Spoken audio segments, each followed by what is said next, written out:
Hola, bienvenidos. En esta ocasión quiero comentar con ustedes una novela que recientemente he leído. Esa novela es esta que tengo aquí, 2666 de Roberto Bolaño. Esta es una edición de bolsillo, se supone que de bolsillo, pero bueno, está un poco gruesa para que quepa en la bolsa de quien sea. Y es una novela pues un tanto larga, de 1180 páginas en esta edición. No sé si en las otras ediciones coincida la numeración con esta, pero en esta edición, por eso la menciono, en esta edición son 1180 páginas. Es una novela escrita por un escritor de origen chileno. Es una novela que tiene por tema, una parte de esta novela tiene por tema México, la frontera norte de México. Su autor, Roberto Bolaño, nació en Chile, pero vivió en México durante los 70s y fundó una corriente que se llamó infrarrealismo. Esta novela sería, pues, parte de esa corriente del infrarrealismo. Escribió otra que es más famosa, creo que es más conocida, Los Detectives Salvajes, donde en gran medida funda otra vanguardia literaria que se va a llamar Real Visceralismo. Bien, esta novela está dividida en 5 partes. Esas 5 partes parecen mantener lazos muy tenues entre sí. La primera parte se denomina o se llama la parte de los críticos. Nos narra el proceso de canonización que llevan a cabo 4 críticos europeos de un autor también europeo, en este caso alemán, un tal Benno von Archimboldi. Estos críticos leen a este autor y son parte de ese proceso que lleva a un autor desconocido a ser candidato al premio Nobel y por lo tanto a su consagración y canonización, y se vuelve entonces, pues de manera oficial, un autor del que se pueden escribir tesis doctorales. La primera parte es pues el relato de la vida académica de estos 4 críticos, un español, un francés, una inglesa y un italiano, pero también es una historia de amor. Nos narra la historia de amor que mantienen 2 críticos, los 3 críticos en realidad, el italiano, el francés y el español, con la crítica inglesa. Al final nos va a decir con quién se queda Liz Norton de esos 3 críticos, a cuál prefiere de ellos.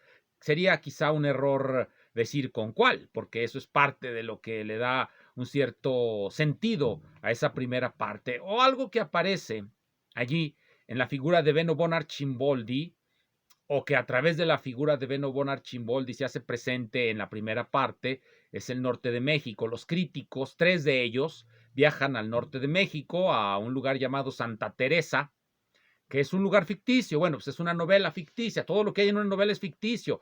Hay algunos que confunden la ficción con la realidad, pero bueno, se equivocan.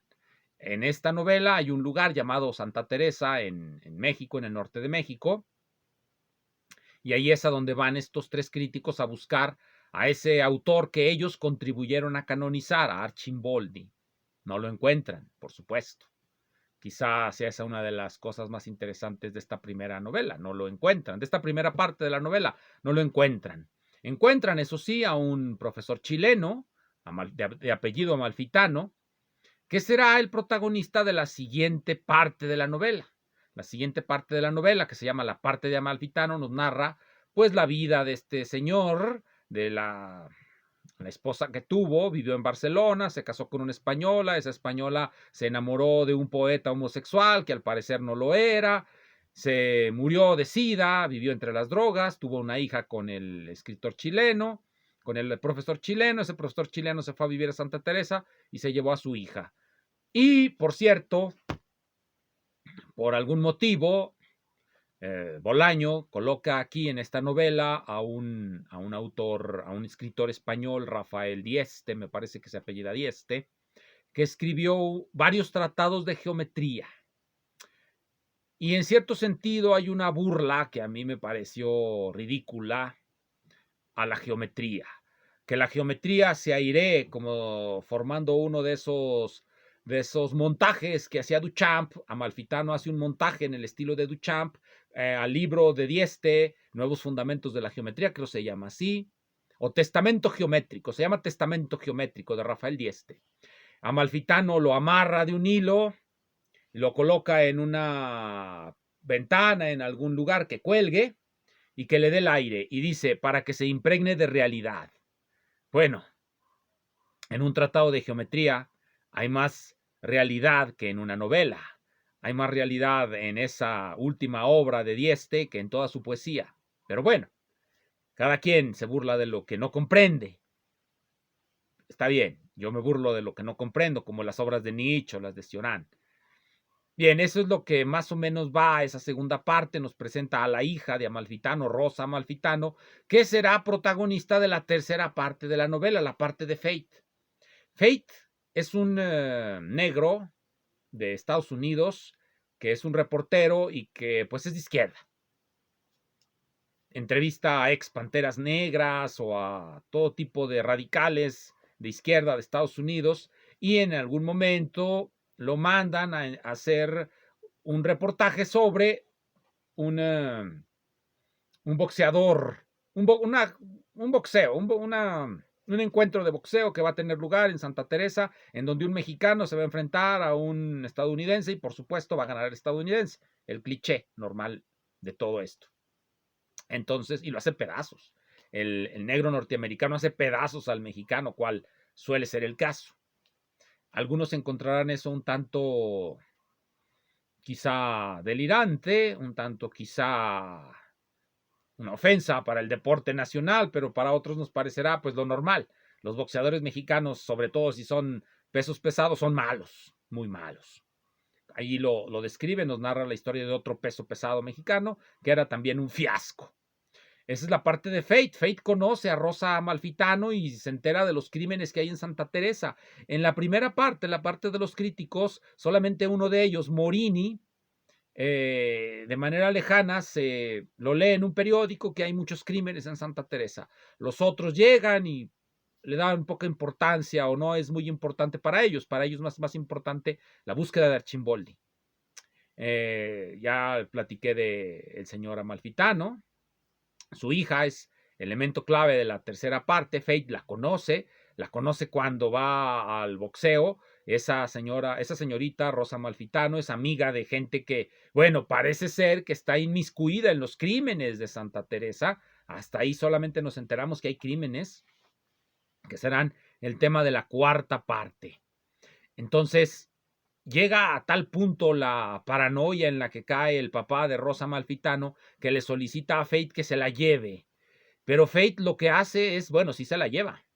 Pero antes de llevársela, como Fate entró en contacto con una periodista mexicana, Roncal, se apellida, y que ella logró una entrevista con uno de los sospechosos, Klaus Haas, uno de los sospechosos de los asesinatos de Santa Teresa.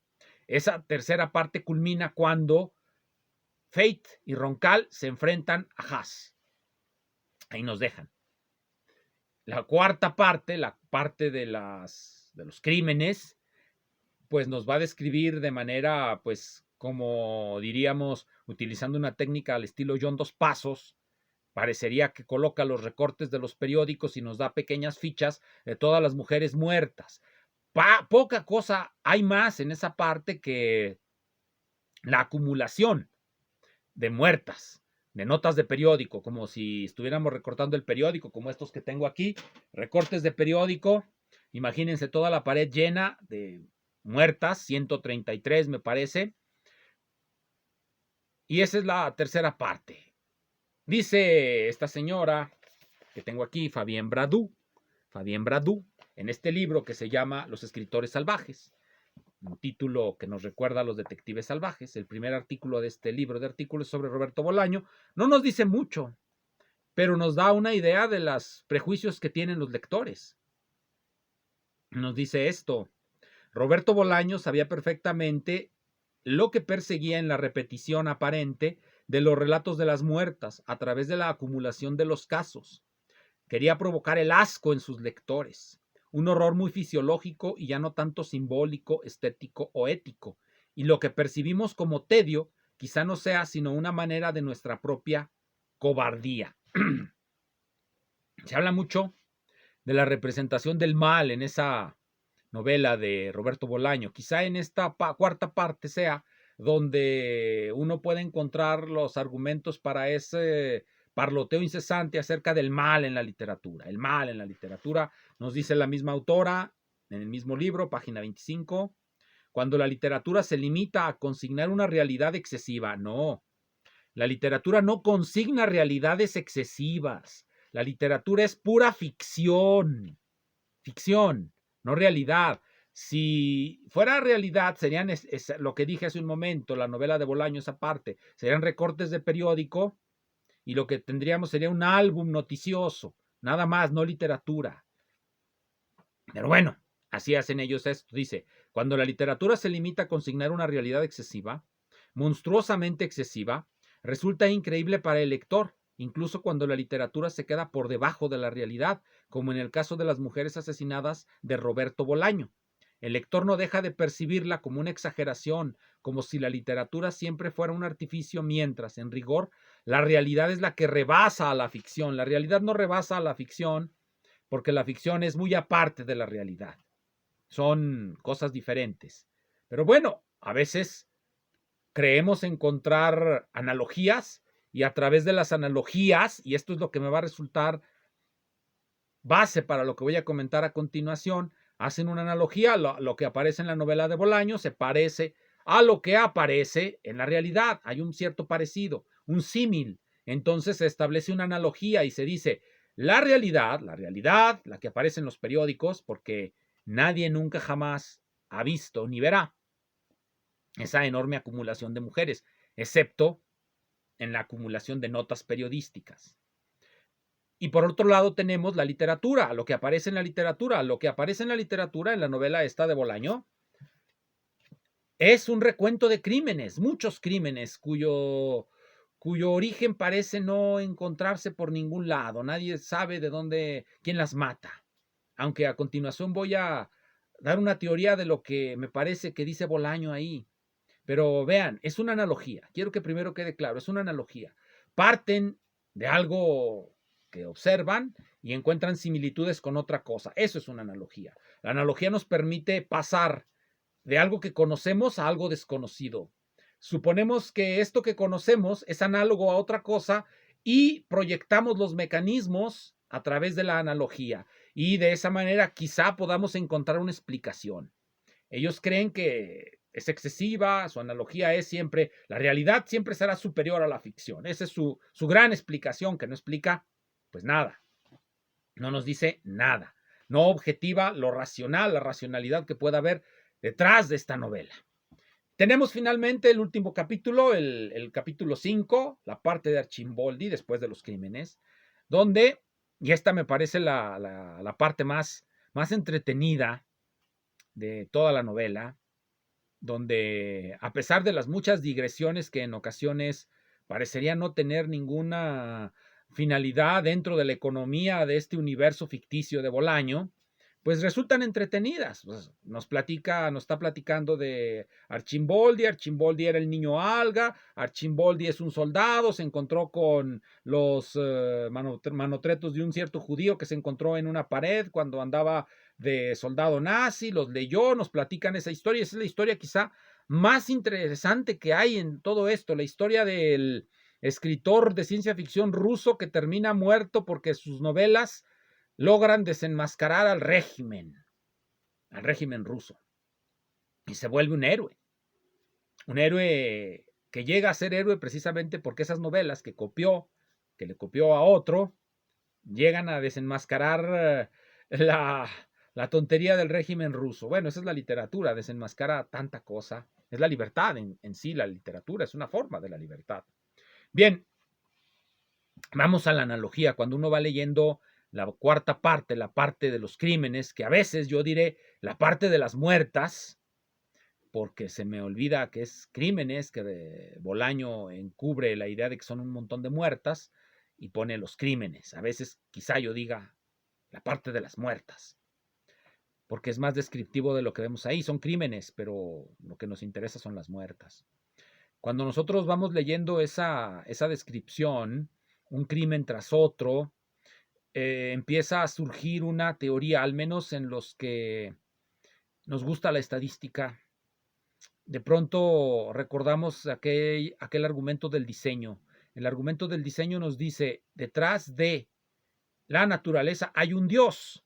¿Por qué? Porque solamente una inteligencia pudo haber diseñado la naturaleza de esa manera. Si la naturaleza es racional, si la naturaleza puede ser comprendida racionalmente, es porque tiene un autor que a su vez es racional y ese autor es Dios. Ese es más o menos el argumento del diseño. Si la naturaleza es racional porque está diseñada por un ser racional, como un automóvil.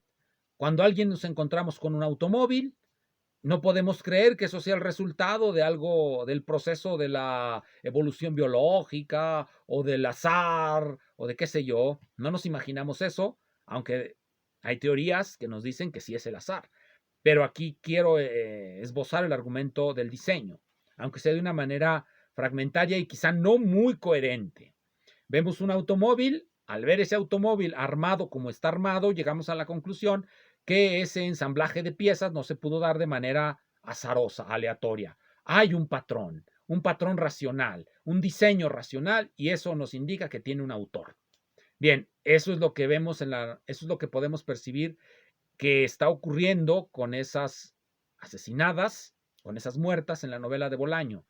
La mayoría de las personas empieza suponiendo que hay un único asesino, que eso es una serie de crímenes secuenciados y secuenciados de manera intencional para generar un terror que no podemos comprender, pero que percibimos que hay una inteligencia maligna detrás, como el doctor Mabuse, un doctor Mabuse, Mabusa dicen en las traducciones al español, el doctor Mabusa, las películas de Fritz Lang, por si alguno las quiere ver, las películas de Fritz Lang, el testamento del doctor Mabusa es quizá, bueno, al menos es la que me resulta más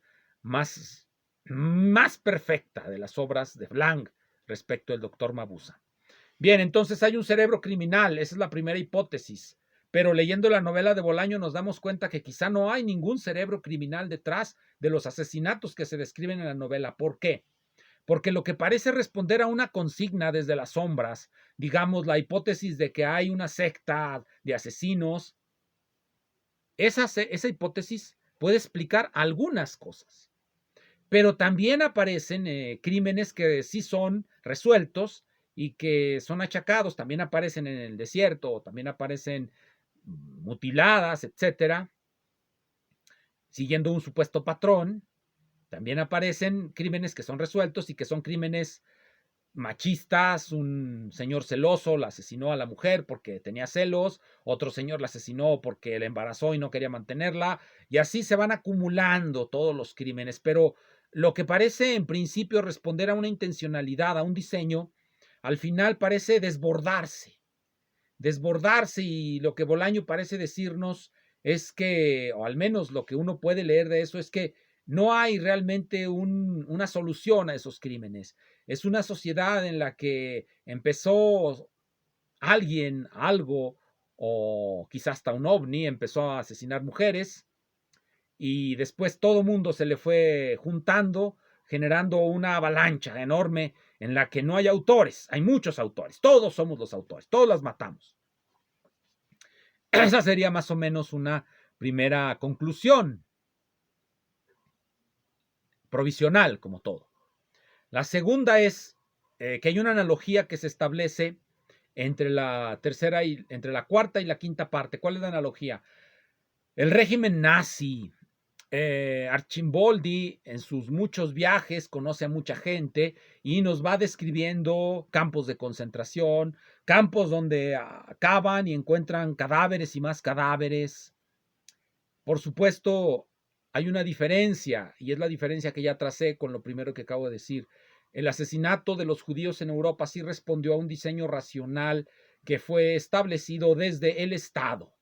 El Estado Nacional Socialista estableció de manera racional la manera en cómo se iba a deshacer de millones y millones de judíos, 6 millones. Las muertas de Santa Teresa no parecen responder a un diseño racional. ¿Cuál sería la analogía? Únicamente el hecho de que hay muertos, muchos muertos, pero en un caso responden a una violencia racional dirigida Y quizá esto sea lo que en el fondo nos está queriendo decir o nos dice la novela, que no hay real diferencia en cuanto a su resultado entre si fue algo dirigido y diseñado desde el Estado, así es algo resultado del caos y de la aleatoriedad. A final de cuentas concluyen lo mismo. Los seres humanos nos asesinamos unos a otros por razones a veces tan triviales que parecen impenetrables. Muchas gracias.